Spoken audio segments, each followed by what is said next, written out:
Is Gabby Thomas right in her crusade? Let's rewind to the infamous standoff. Back in May 2020, Gabby Thomas was banned by the AIU for allegedly missing 3 tests in 12 months. As per the anti-doping rules, this was a whereabouts failure, but Thomas fired back, insisting she had proof, phone tracking data, and multiple witnesses ready to confirm she was exactly where she said she'd be. Her claim: the doping officer failed to follow proper protocol. Though time has passed, the sting hasn't faded. Now Thomas isn't just revisiting the past. She's calling out the system. And this time she's not holding back. So what exactly happened? Well, the 28-year-old seems to be fed up with how USADA operates within the track and field community. Thomas is particularly frustrated with the drug testing system and now wants USADA to focus strictly on eliminating those who resort to illicit practices. Taking to her Instagram handle, Thomas penned down a message for all, but especially for the USADA.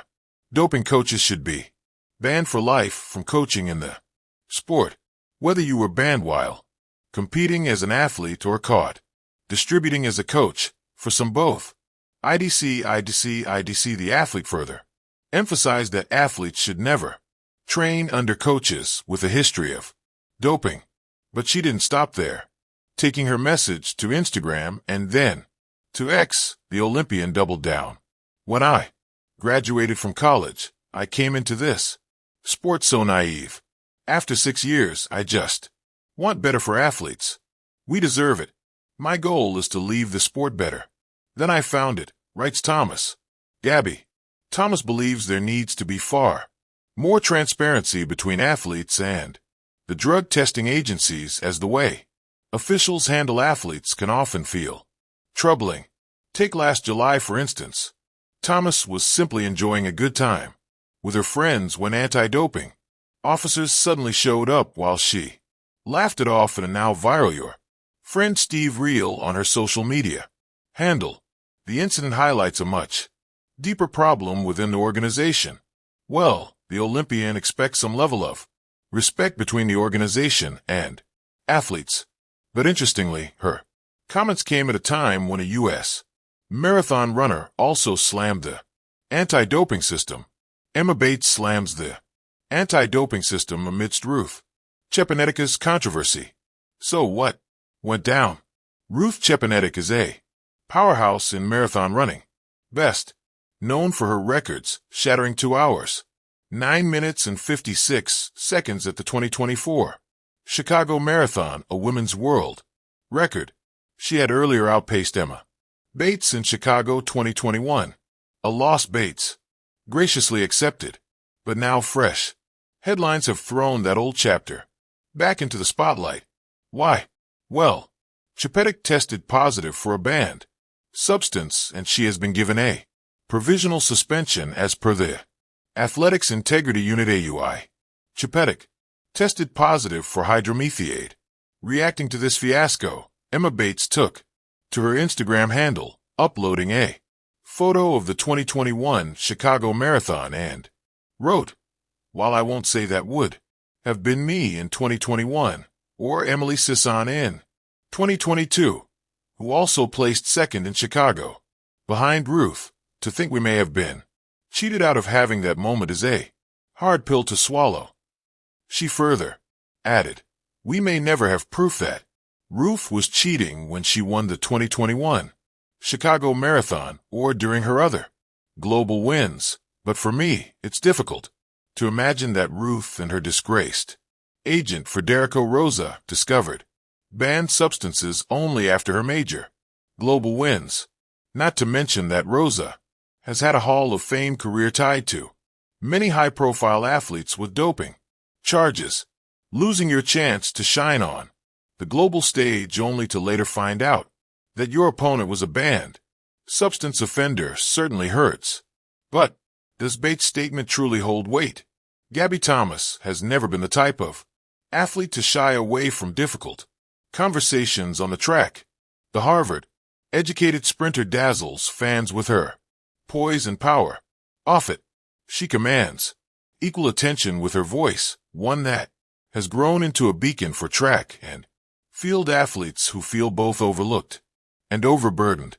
Recently, after already making headlines by speaking out on the sport's systemic issues, Thomas has taken another step forward, making a further confession that's as eye-opening as it is brave. A voice beyond the finish line. Track and field, despite being one of the oldest and most universal sports, often finds itself in a paradoxical place. It produces Olympic icons, fuels national pride every 4 years, yet struggles to support its athletes in between. Sponsorships are scarce. Prize money pales in comparison to global sports like tennis or football, and athletes often live paycheck to paycheck while training at world-class levels. Thomas, who already sparked conversations earlier this year by highlighting pay inequality and the lack of long-term support for sprinters outside Olympic years, has now gone deeper.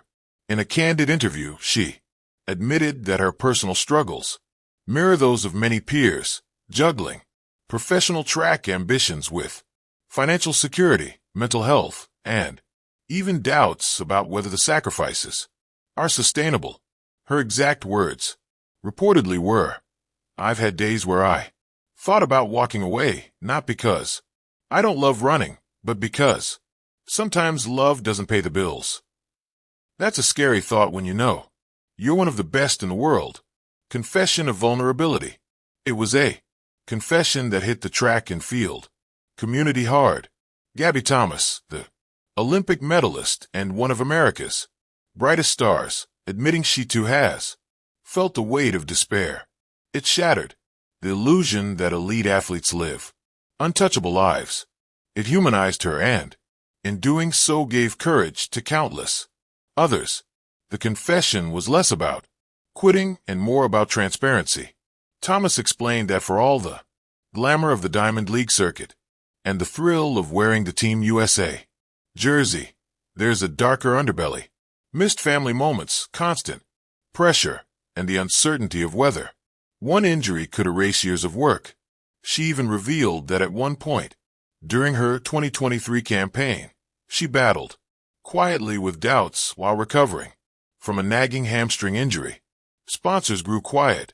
Conversations about her marketability dwindled, and she was left wondering if she was only Thomas's lack of storytelling. Sydney McLaughlin, Levon, has pointed to the immense pressure female athletes face under constant scrutiny.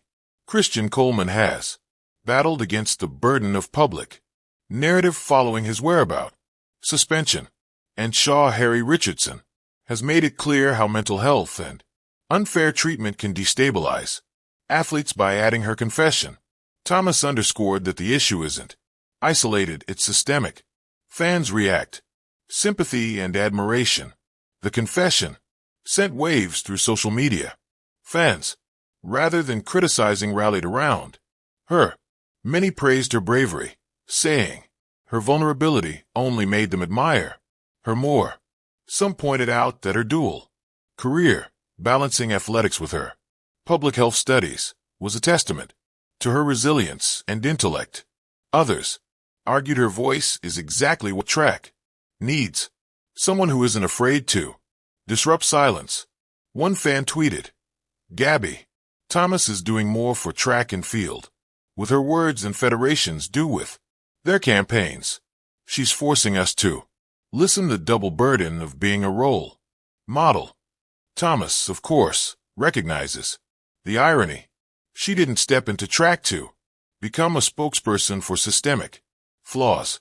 Yet, her platform has naturally steered her into that space.